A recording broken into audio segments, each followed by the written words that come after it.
မိတ်ဆွေများအားလုံးမင်္ဂလာပါဒီဗီဒီယိုမှာတော့အရင်နိုင်ငံစာဗီဒီယိုဖြစ်တဲ့ group tag တွေနဲ့အနည်းငယ်ပုံစံတူတဲ့ list tag တွေကြောင့်ဆက်လက်ပြောပြပေးသွားမှာဖြစ်ပါတယ်အဲ့တော့ကျွန်တော်တို့ slide show လေးဖွင့်လိုက်မယ် slide show start from current slide ဆိုပြီးတော့နော်slide လေးဖွင့်လိုက်မယ်အဲ့တော့ slide မှာဆိုရင် HTML5 list ကအခန်း6အနေနဲ့တရှိမှာဖြစ်ပြီးတော့ဒီဗီဒီယိုသင်ခန်းစာကတော့ပိုင်း8အနေနဲ့တရှိမှာဖြစ်ပါတယ်အဲ့တော့ list တွေကိုပြောမှဆိုရင်ကျွန်တော်2မျိုးရှိမယ်ပထမတစ်မျိုးက order list ဖြစ်ပါတယ် order list ကို HTML မှာကျွန်တော်တို့ဒီညွှန်းတာကတော့ O1 ဆိုပြီးတော့ element အနေနဲ့ဒီညွှန်းပါတယ်အဲ့တော့ကျွန်တော်ရှင်းပါအောင်panတစ်ချက်ယူလိုက်မယ် pan width ဟောမယ်အဲ့တော့ order list order ဆိုတော့ကတော့ကျွန်တော်မြန်မာလို့ဆိုရင်အစင်လိုက်ဖြစ်ပါတယ် list ဆိုတော့စင်းဖြစ်ပါတယ်အဲ့တော့ order list ဆိုပြီးတော့ရှိမယ် O နဲ့စားတယ် N နဲ့စားတယ်အဲ့တော့ HTML မှာ O1 ဆိုပြီးတော့ element ဖန်တီးလိုက်တယ်မှတ်ရတာလွယ်ပါတယ်ဒါလေးကိုကျွန်တော်တို့အရင်သင်ခန်းစာနဲ့ဆက်ရမယ်ဆိုရင်ဒါလေးကိုကျွန်တော်တို့ opening tab လို့ခေါ်ပါတယ်ဒီ slash လို့လည်းရင်းဆောင်လေးပါလာပြီဆိုတော့ဒီကောင်ကို closing tab လို့ခေါ်ပါတယ်ဒီ opening tab နဲ့ဒီ closing tab နှစ်ခုပေါင်းကိုကျွန်တော်တို့ခေါ်တာကတော့ element လို့ခေါ်ပါတယ်ဒီ element ကြားထဲမှာရှိနေတဲ့ຢာကိုကျွန်တော်တို့ content လို့ခေါ်ပါတယ် content လို့ခေါ်ပါတယ်ကျွန်တော်တို့ order list ကို style တွေသတ်မှတ်ပေးရမယ်အဲ့တော့ order list style တွေကိုကျွန်တော်တို့အများကြီးရှိမယ် order list style တွေအများကြီးရှိမယ်အဲ့ဒါကို decimal ရှိမယ် decimal ဆိုတာကတော့1 2 3 4 5 6 7 8 9 10ဆိုပြီးတော့ရှိမယ် decimal 0 ဆိုတော့ကတော့ဒီလိုမျိုးပုံစံလေး0နဲ့စတယ်01 02 03 04 05 06ဆိုပြီးတော့ရှိမယ်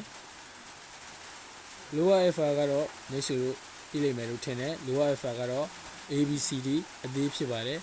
upper alpha လည်းမိတ်ဆွေတို့သိလိမ့်မယ်လို့ထင်တယ် ABCD အကြီးဖြစ်ပါတယ် lower roman ကတော့ I ပုံစံဖြစ်ပါတယ်အသေးဖြစ်ပါတယ် upper roman ကတော့ I ပုံစံအကြီးဖြစ်ပါတယ်မိတ်ဆွေတို့နားလည်လိမ့်မယ်လို့ထင်တယ်နောက်ထပ် list နောက်တစ်ခုကတော့ an order list ဖြစ်ပါတယ် an order list ကတော့ကျွန်တော် HTML မှာ UN ဆိုပြီးတော့ညွှန်းပါတယ် U နဲ့စတယ် N နဲ့စတယ်အဲ့တော့ UN ဆိုပြီးတော့ကျွန်တော် HTML မှာညွှန်းလိုက်တာဖြစ်ပါတယ်မှတ်ရတာမခက်ပါဘူး O နဲ့စတော့ O1 U နဲ့စတော့ UN ဒါပါပဲဒါလေးကို opening tab ဒါလေးဆိုရင် closing tab ဒီနှစ်ခုပေါင်းကို UN element ဒီထဲမှာရှိနေတာကို content တို့ order list နဲ့ order list ရဲ့ကြားထဲမှာကျွန်တော်တို့လာနိုင်တဲ့ content ကတော့ align ဆိုတဲ့ element ဖြစ်ပါတယ်ဟို align ရဆိုရင်တော့ကျွန်တော်တို့နှစ်ဖက်စလုံးကိုပေါင်းဝင်ပေးမဲ့သေဥဆောင်ပဲဖြစ်ပါတယ်အဲ့တော့ list item တွေကျွန်တော်ဖန်တီးတော့မယ်ဆိုရင်ကျွန်တော်တို့လိုအပ်ရင်လိုအပ်သလောက်ကျွန်တော်တို့ဖန်တီးခွင့်ရှိပါတယ်ဥပမာကျွန်တော်ကကျောင်းသားဆင်းလုပ်မယ်ကျောင်းသား10ယောက်ခေါ်ရမယ်ဆိုရင် list 10ခု align 10ခုတိစောက်ပေးနိုင်ပါတယ်နားလည်မှုထင်တယ် order list ကို style တွေသတ်မှတ်ပေးရမယ် order list မှာကျွန်တော်ရွေးချယ်ထားတဲ့ list style ကတော့3ခုပဲရှိပါတယ် disk ရှိမယ် circle ရှိမယ် square ရှိမယ်နောက်ထပ်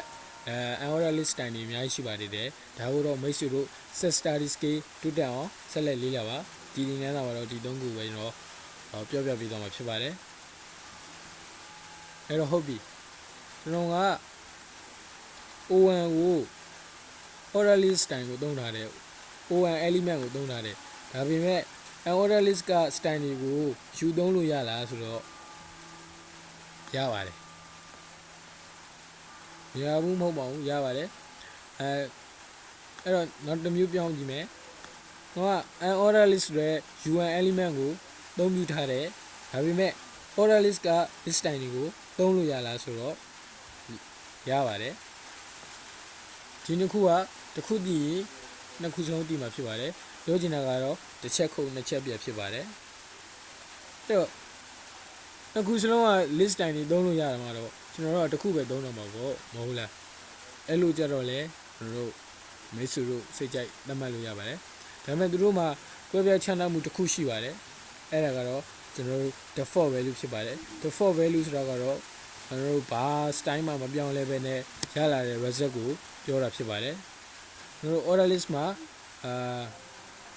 default value ကတော့ decimal ဖြစ်ပါတယ် decimal ဆိုရင်တို့1 2 3နဲ့စမယ်order list မှာ default value ကတော့ this ဖြစ်ပါတယ်အဲ့တော့ကျွန်တော်တို့နားလည်လိမ့်မယ်လို့ထင်တယ်မိတ်ဆွေတို့နားလည်လိမ့်မယ်လို့ထင်တယ်တို့ပြောလေးတွေရှော့ပြီးတို့လက်တွေ့လေးတော့ကြည့်ကြအောင်အဲ့တော့ကျွန်တော် minimize လုပ်လိုက်မယ်ကျွန်တော်နောက်ထပ်တစ်ခုတွန်းလိုက်အဲ့တော့ကျွန်တော် terminal ကိုဖွင့်လိုက်မယ် theory code ဆိုပြီးတော့ virtual studio code ကိုဖွင့်လိုက်မယ်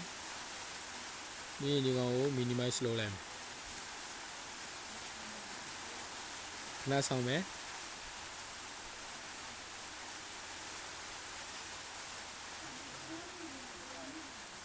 အဲ့တော့ကျွန်တော်ကမြည်ရတဲ့ကြောင့်မလို့ new file ဆိုတော့နှိပ်လိုက်မယ်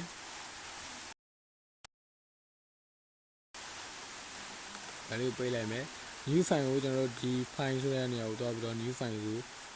click နှိပ်ချင်အပြင်လဲ new file ကိုကျွန်တော်သတ်မှတ်ပြီးလို့ရပါတယ်အဲကျွန်တော်ဘာမှမြည်တွေကိုအရင်ဆုံး save လိုက်မယ် control s နဲ့ save လိုက်မယ်နှာဆောင်မယ်ပြီးရင်ကျွန်တော်ဘယ်မှာ save လဲဆို desktop ပေါ်ကို save မယ်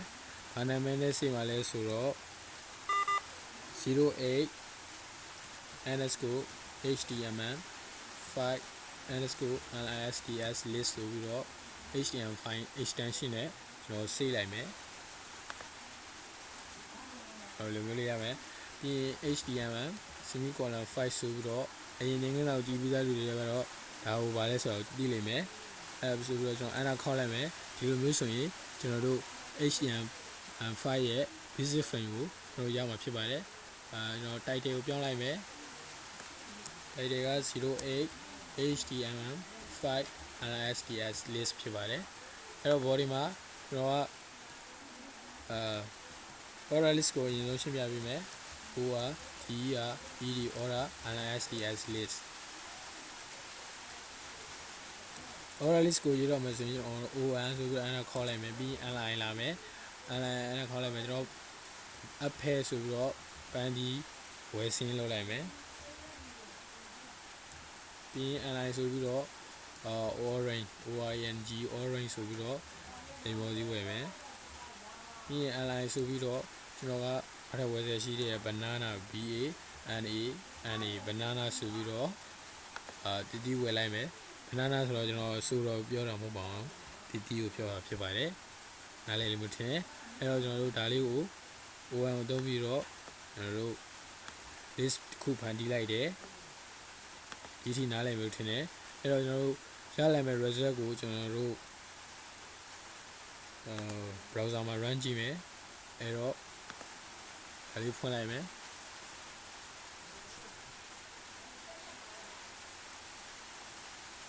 desktop ကိုကျွန်တော်စီးခဲ့တဲ့ desktop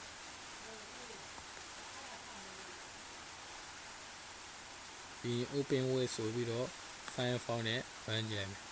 ပြီးရင်ဒါလေးကိုပိတ်လိုက်မယ်ခဏဆောင်မယ်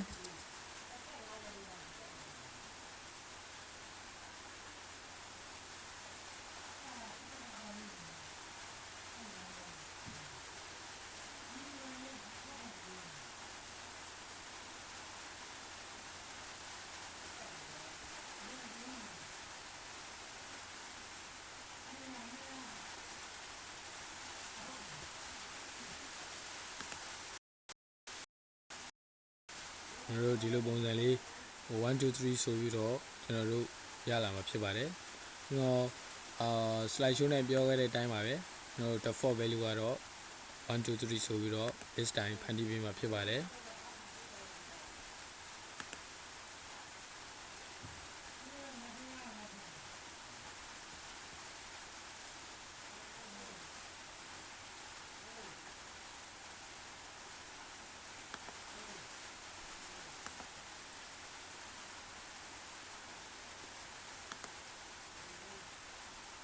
အဲ့တော့ကျွန်တော်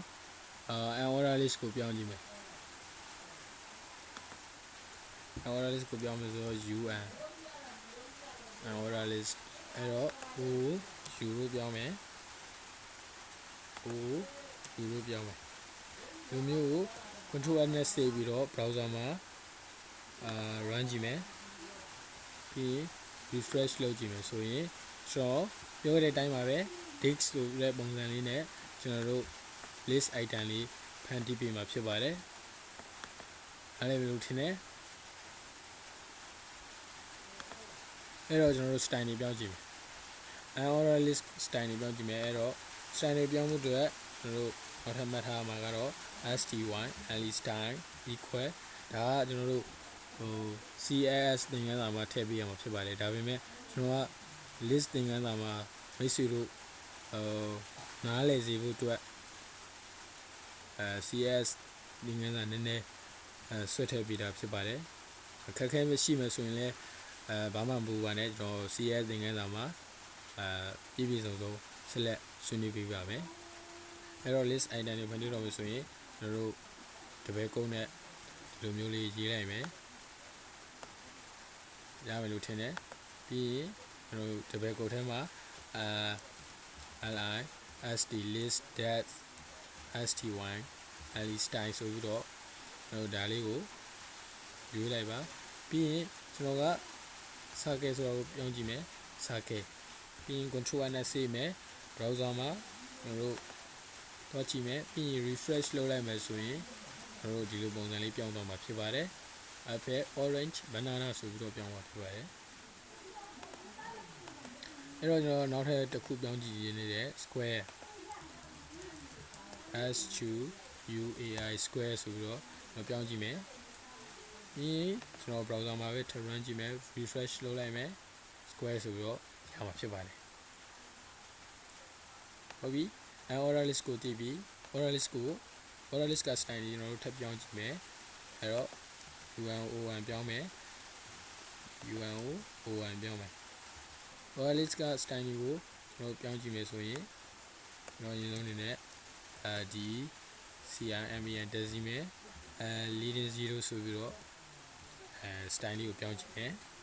ပြီးရင်ကျွန်တော် browser ကိုထပ်သွားမယ်ပြီးရင် refresh လုပ်လိုက်မယ်ဆိုရင်01 02 03ဆိုပြီးတော့ list style နေနဲ့ဖန်တီးပေးမှာဖြစ်ပါတယ်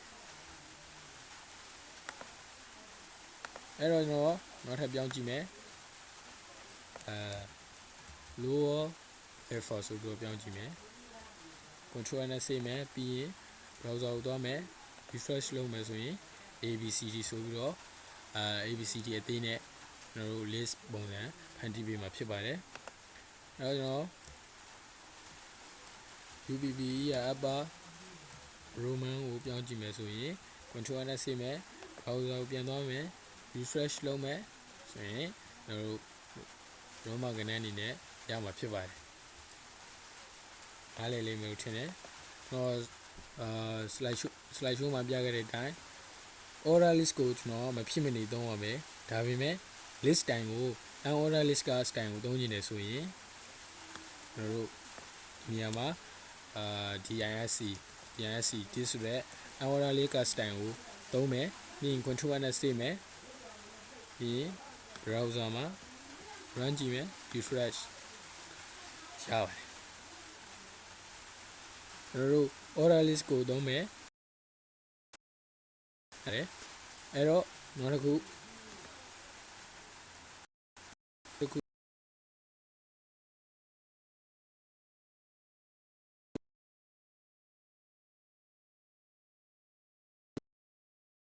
ဖြစ်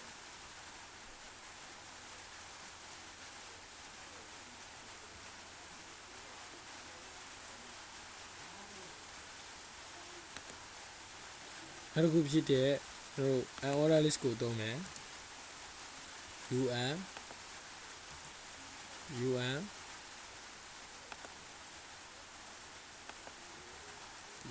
un ဆိုပြီးတော့ unorder list ကိုသုံးမယ်ဒါပေမဲ့ list style ကိုတော့ကျွန်တော်တို့ကorder list က style ကိုသုံးကြည့်မယ်အဲ့တော့